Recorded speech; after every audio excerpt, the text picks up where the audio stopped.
Hey, bonjour, Nathalie, le DM de la game de Godfall. On va parler aujourd'hui de certains petits changements, ou plutôt certains petits pouvoirs que je vais donner à mes joueurs. Donc, la vidéo en tant que telle parle du fait que j'aime bien donner un petit quelque chose d'unique à chacun de mes joueurs pour que chaque partie se sente un peu unique aussi. Ça va être des pouvoirs qui vont souvent avoir un rapport avec et quelque chose d'un peu roleplay et quelque chose d'un peu, évidemment, qui peut être fort en combat. J'aime bien avoir ces petites mécaniques-là parce que je donne aussi ce genre de power-là aux ennemis. Donc ça donne toujours... Au moins, ça a l'air moins méchant quand les joueurs ont aussi eu un petit nanan, un petit quelque chose de plus pour se sentir plus fort. Mais je m'assure toujours que ça suive la thématique un peu de qu'est-ce que les autres voulaient aller chercher. Soit des éléments de leur background, soit des éléments de leur classe. Puis je pense que cette fois-ci, j'ai plutôt visé dans le mille avec ce que je voulais aller chercher. Comme ça va être des pouvoirs qui vont arriver pendant la game, puis qu'on va pas nécessairement rediscuter du début à chaque fois, même si on risque d'en parler puis de l'accuser un peu. Je me disais que pour les plus grands détails, probablement que certains d'entre vous autres qui aiment beaucoup les règles, les stats, comme moi, ben je pense que c'est le genre de truc que vous voudriez peut-être être au courant avant que tout ça commence. Que ça, quand ça arrive, ben vous ayez comme le ah ouais, oui, je sais de quoi il parle. Puis plutôt que là, ben voyons qu'est-ce qui se passe, je comprends pas, les sorcerers ça fait pas ça. Ben en effet, les sorcerers ça fait pas ça. À partir du moment où c'est un petit pouvoir unique, un petit pouvoir spécial, ben, je pense qu'il y a de quoi de le fun par rapport à ça. Fait qu'on va essayer de faire ça relativement rapidement parce qu'il y a beaucoup d'informations à donner par rapport à ça.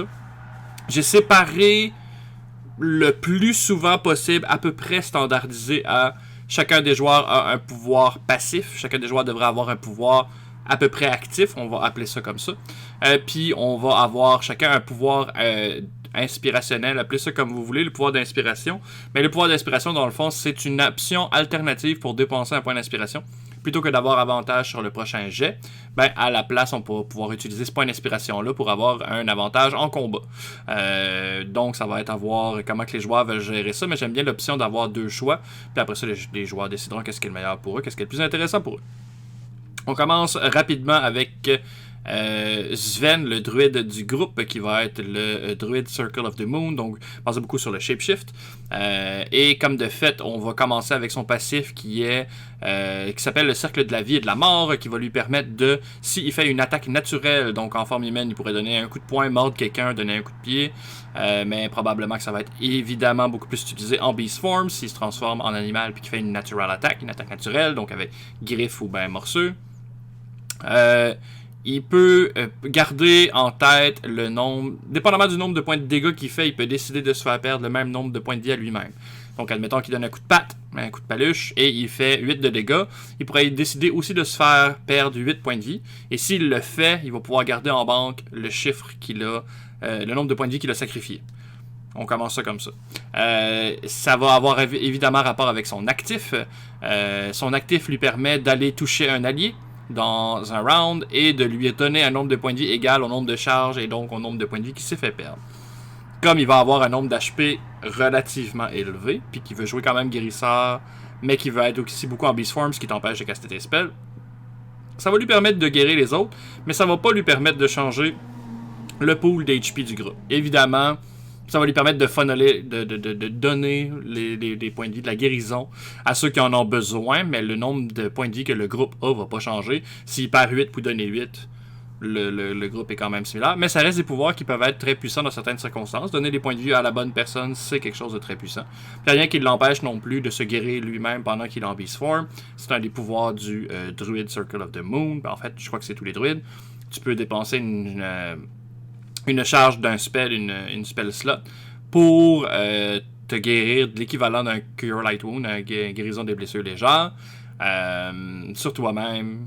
Donc, mais tu peux juste le faire sur toi. Donc là, ça lui permettrait de, en 2 actions, donner un coup de patte, aller guérir un allié, puis après ça, se faire un Cure Light Wound sur lui-même. Donc, ça va lui permettre de gérer un peu les points de vie du groupe tout en restant en beast form. Je pense que c'était relativement intéressant. Puis pour ce qui est de son pouvoir inspirationnel, il va pouvoir utiliser un point d'inspiration, ça prend pas d'action, c'est ce qu'on va appeler des Legendary Actions pour la game, donc c'est des actions qui ne prennent pas c'est pas une bonus, c'est pas une action, c'est pas une mouvement action, c'est Legendary, ça, tu peux en faire tant que tu veux, mais ça coûte un point d'inspiration à chaque fois. Puis ce que ça va faire, c'est que son prochain sort de guérison, peu importe lequel, mais pas celui du cercle de la vie et de la mort, c'est pas un pouvoir de guérison, c'est pas un sort, plutôt on devrait mettre ça au clair rapidement. n'importe quel sort de guérison qu'il va lancer, il n'y aura pas besoin de rouler les dés pour le sort, ça va guérir au maximum de ce que ça devrait. Donc dans le cas d'un Cure Wound, une guérison de niveau 3, ben c'est 3d8, ben à la place il va pouvoir guérir 24. Donc pas besoin de rouler, c'est très très fort. Mais j'aime bien le concept de pouvoir faire une grosse guérison quand c'est vraiment nécessaire, puis de pas avoir besoin de se fier sur les dés. Ça va coûter un point d'inspiration, donc c'est pas tout le temps qu'on peut le faire, faut choisir le bon moment. Si on passe à Vincent de Foix, notre sorcier préféré, dans le fond, Vincent, lui, pour faire une histoire courte, dans son background, sa mère se fait frapper par la foudre, et l'enfant qui était dans les bras de la mère à ce moment-là survit à l'éclair. Puis bon, longue histoire courte, c'est ça qui lui permet de survivre à tout ça. Et puis notre cher Vincent va avoir passivement une damage reduction, une réduction de dégâts de 3 à tous les éléments. Puis quand je dis tous les éléments, c'est tous les éléments qui sont considérés par le sort Absorb Element. Donc on parle de, si ma mémoire est bonne, feu, glace, éclair, tonnerre, qui sont 2 différents, acide, et je crois que c'est ça. Ben, j'en oublie peut-être un aussi, là, mais de mémoire, c'est bel et bien ça, les éléments qui vont être considérés. Donc dès qu'il va recevoir du dégât de un de ces éléments-là, ben, il peut manger 3 de dégâts de moins. Mais ce qui est très très important aussi, c'est que son pouvoir s'appelle Elemental Batterie. Puis ce que ça va faire, c'est que le 3, à chaque fois qu'il va recevoir du dégât qui va être diminué par sa damage reduction, sa réduction de dégâts, il va pouvoir prendre ce chiffre de dégâts-là, puis le rentrer dans sa batterie. Donc, admettons qu'il reçoit une Firebolt, le spell Firebolt dans la face, ça lui fait 5 de dégâts de feu, ben il va juste recevoir 2, parce que bon, il y a une damage réduction de 3, et ce 3-là, il peut le garder en banque, le 3 qui l'a protégé. Puis le 3 qui l'a protégé, ben la prochaine fois qu'il va lancer un sort, il peut rajouter ce dégât-là au sort. Donc ça, c'est son actif. Faire que son prochain sort bénéficie de 1 plus 3 de dégâts. Par contre, en lui-même, il ne peut avoir qu'un nombre de charges égal à sa réduction de dégâts, qui, c'est vrai, je ne l'ai pas mentionné, sa réduction de dégâts va augmenter de 3 à tous les 5 niveaux. Donc au niveau 5, 10, 15, 20, pour se rendre... ouais, c'est ça exactement. Donc ça va lui permettre de scaler un peu, puis de résister au sort peut-être un peu plus haut niveau aussi. Puis ce qui va être le fun, c'est que ça va lui permettre de faire plus de dégâts aussi, parce qu'il peut prendre cette énergie-là puis la mettre dans son sort suivant. Mais il peut pas avoir plus de charge sur lui que la damage réduction au niveau où elle est à ce moment-là. Fait que si il est level 5 puis que sa damage réduction est 6 à ce moment-là, ben il peut pas avoir plus que 6 sur lui. S'il reçoit un coup de 4 qui le protège au complet, puis après ça un coup de 3 qui le protège au complet aussi, ben il a pas 7 charges, il a 6, ça reste ça son maximum. Puis son pouvoir inspirationnel va s'appeler Elemental Overload. Elemental Overload va lui donner directement un nombre de charges égal au maximum de sa damage reduction. Fait que s'il a 6 de damage reduction à ce moment-là, on va prendre encore l'exemple où il est niveau 5, ça lui donne 6 charges. Sa batterie est pleine. Mais au-delà de sa batterie est pleine, c'est s'il avait déjà des charges avant de faire Elemental Overload. Elemental Overload, il donne 6 charges pareil, puis ça lui permet d'exploser son maximum temporairement. Donc, s'il avait déjà ses 6 charges, il se préparait à lancer un sort puis à vider sa batterie, mais qu'il décide de faire Elemental Overload, ben il va avoir 12 charges sur 6. Donc 12, même si son maximum est 6, il va avoir ses 12 charges quand même. Puis c'est tellement... il met tellement de sa propre énergie là-dedans, puis il shape tellement tout ça que ça lui permet aussi de changer l'élément d'un sort pour l'élément de son choix.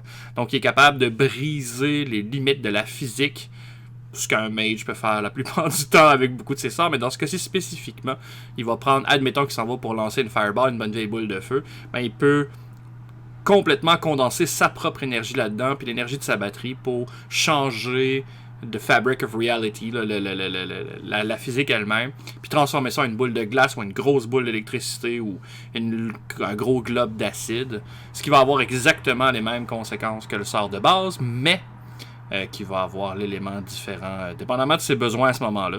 Ça coûte un point d'inspiration, donc c'est quand même pas nécessairement donné, mais ça devrait être assez intéressant de le voir jouer avec ça. Si on passe à notre troisième joueur qui va être Alexandre. Alexandre de Maublanc qui va être notre guerrier dans cette game-ci, joué par Maxime. Personnage extrêmement intéressant qui essayait beaucoup d'être un guerrier en melee, full play, plutôt tanky, plutôt capable d'encaisser, mais quasiment joueur support, donc tu sais, il est beaucoup basé sur l'inspiration. Sa classe s'appelle Banneret, qui est une classe qui est basée beaucoup sur aider les autres. Ça va ressembler peut-être un peu au Warlord de la 4e édition pour ceux qui connaissent, mais sinon c'est un guerrier qui est beaucoup basé sur inspirer les autres puis les aider à agir plutôt que d'agir soi-même nécessairement. Fait que je me suis beaucoup inspiré de ce qu'il voulait aller chercher pour faire son set de pouvoir par rapport à ça.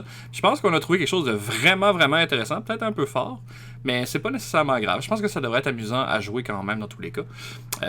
Donc, le Banneret, Alexandre va avoir accès à son passif suivant. À chaque fois qu'il veut utiliser une réaction, ou... ok, ça va être un peu compliqué à expliquer, mais on va essayer d'y aller comme ça. À chaque fois qu'il veut utiliser une réaction, il a le droit de bouger de la moitié de sa vitesse avant de prendre sa réaction. Et ce, même si il y a juste à travers le mouvement qui peut la causer, cette réaction-là. Je l'explique. Il y a un ennemi qui est à 4 cases. Excusez-moi. Il y a un ennemi qui est à 4 cases de lui, puis qui s'en va pour sortir de 4 cases de lui à 5 cases de lui. Il est pas dans la range il est pas dans il est pas à distance pour que Alexandre lui fasse une attaque d'opportunité puis il le frappe avec son épée. Mais s'il bougeait de 3, il le serait. S'il bougeait de 3, il se rendrait au corps à corps avec son ennemi. Puis à partir de ce moment-là, ben, quand l'ennemi quitterait la scène, ben Alexandre aurait une attaque d'opportunité pour pas le laisser partir. Donc, le mouvement causé par cette habilité-là lui permet de prendre l'attaque d'opportunité, même si en réalité il était à 4 cases de l'open. Alexandre fait quelques pas très rapides, il avait déjà prévu le coup. Il est très rapide. Son esprit est très rapide quand il faut qu'il pense à une stratégie de combat, même s'il n'est pas particulièrement un tacticien. Il a une espèce de talent naturel pour voir les opportunités. Fait que c'est vraiment ça qui va lui permettre d'agir en combat très très rapidement. Il va avoir le droit de bouger 3 cases avant. Il y a d'autres pouvoirs qui lui permettent d'utiliser sa réaction pour protéger un allié. Donc, on va pouvoir voir Alexandre partir à courir, puis à mi-chemin, comme foncer et bloquer avec son bouclier. Je pense qu'il y a quelque chose d'extrêmement intéressant là-dedans.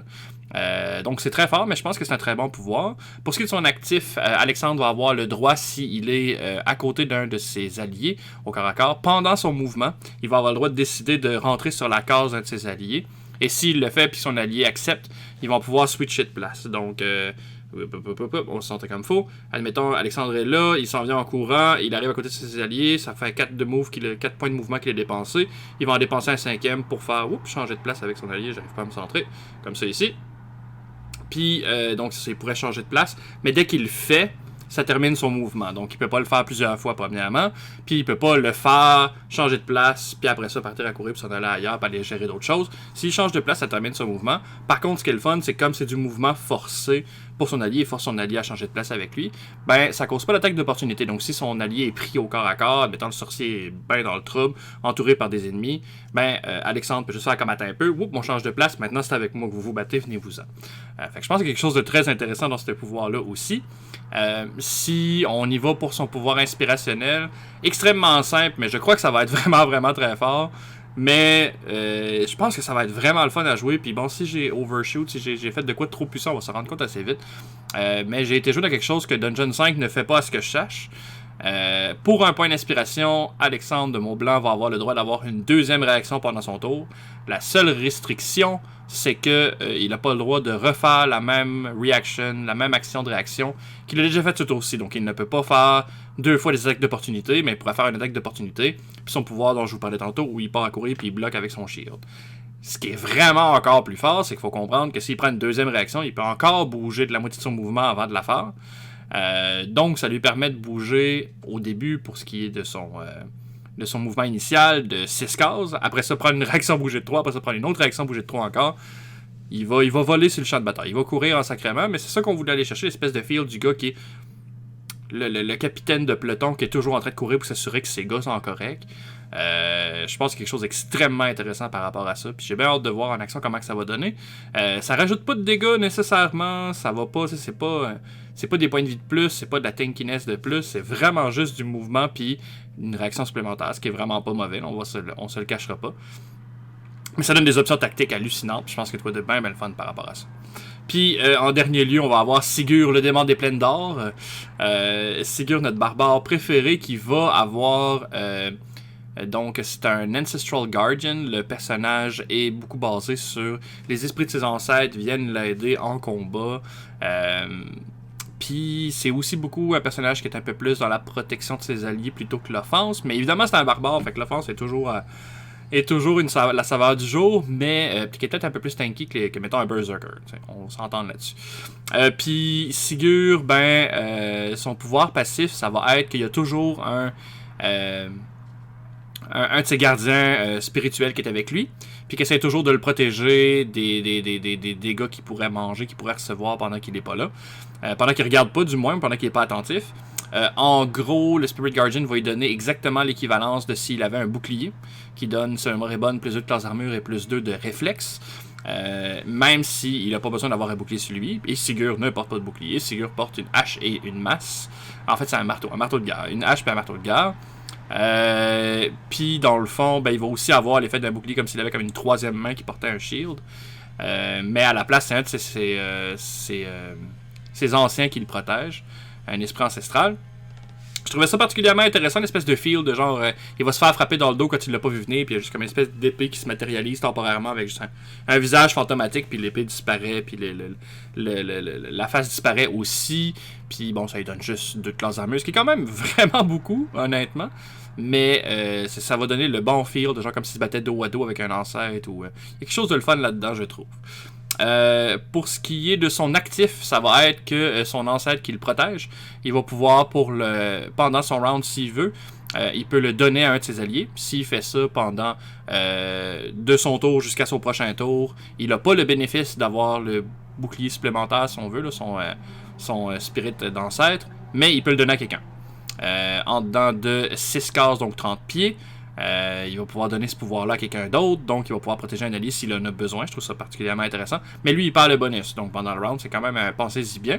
Mais je pense que ça peut être, dépendamment des circonstances, parce que ça peut être particulièrement amusant. Puis pour ce qui est du pouvoir inspirationnel, faut comprendre que Sigurd a 5 ancêtres de designer. C'est ces 5 ancêtres-là qui le protègent puis qui veulent son bien-être. Puis avec le point d'inspiration, il va être capable de faire apparaître, matérialiser ces 5 ancêtres encore une fois à 6 cases de lui, donc 30 pieds. Il peut les faire apparaître les 5 à des endroits différents. Puis ces 5 pendant un tour, donc jusqu'à ce que ça redevienne le tour de Sigurd. Ces 5 ancêtres-là occupent une case. Excusez-moi. Occupent une case et rendent cette case-là pas traversable. On peut pas passer à travers cette case-là parce qu'il y a quelqu'un dessus. Puis aussi, ces cases-là vont être considérées comme un allié s'il faut faire la règle de est-ce qu'on flanque ou est-ce qu'on flanque pas. Puis, dans mon cas spécifique, la règle du flank va être un plus 2 au toucher, donc plus 10% d'accuracy. Donc, si vous flankez avec un allié, vous avez plus 2. Ce que je trouve absolument mieux que, mettons, donner avantage qui est vraiment, vraiment trop fort pour juste flanker. Mais le plus de toucher, je le trouve vraiment le fun. C'est plus simple, c'est plus concis, ça change pas complètement la game. Mais ça donne un bonus pour ceux qui se positionnent comme il faut, j'aime bien ça. Puis donc, si on revient au pouvoir, l'avantage vraiment intense qu'il y a par rapport à ça, c'est, admettons qu'ils sont dans une salle, ils voient qu'il y a des reinforcements, excusez-moi, des renforts qui s'en viennent, puis il y a une porte, puis ils vont passer par la porte est 2 de large, mettons 10 pieds, il va pouvoir placer 2 de ses ancêtres dans le cadre de porte, plus personne ne peut rentrer pour ce tour-là, ce qui leur donne un tour pour, admettons, se guérir, se repositionner, se setuper. Puis il y a quelque chose que je trouve vraiment particulier là-dedans, puis vraiment intéressant. Puis comme de fait, il va pouvoir mettre un ancêtre derrière un ennemi, lui se placer en avant. Puis soudainement, il a le bonus de flank pour toucher un peu plus. Puis ça va être aussi vrai pour ses alliés. Il peut placer un ennemi derrière le gars contre qui Maxime se bat, donc Alexandre de Montblanc. Puis là, Alexandre va aussi avoir le bonus de flank, puis il peut le faire aussi même chose pour Sven. Puis bon, il y a quelque chose de vraiment particulièrement intéressant par rapport au fait d'avoir ces ancêtres qui viennent nous aider. Puis d'être capable de les matérialiser, je pense que c'est le fun aussi. C'est sûr que ça dure juste un tour, c'est quelque chose de... C'est vraiment pour replacer le battlefield le plus possible à ton avantage. Tu peux quasiment entourer un de tes alliés aussi en Ancestral Spirit, mais faut se rappeler, puis c'est ça qui va être vraiment important, c'est qu'il a accès à juste 5 Ancestral Spirit. Donc s'il place les 5 sur le battlefield, il n'y en a plus un pour le protéger de son passif. S'il veut garder son passif, il faut qu'il en place juste 4 et qu'il en garde un pour lui. Il a d'autres pouvoirs plus tard qui vont lui permettre d'utiliser ses spirits pour protéger ses alliés. Ça fait partie de sa classe, sa spécialisation, si on veut. Encore une fois, s'il a placé les 5, il ne peut pas les utiliser pour d'autres choses. Il peut, mais s'il utilise un spirit pour protéger un de ses alliés, il faut qu'il en retire un sur le battlefield pour le donner la protection à un de ses alliés quelque part. Donc c'est ça. Il va falloir qu'il gère tout ça. Il y en a 5 au total. Il peut s'amuser comme il veut.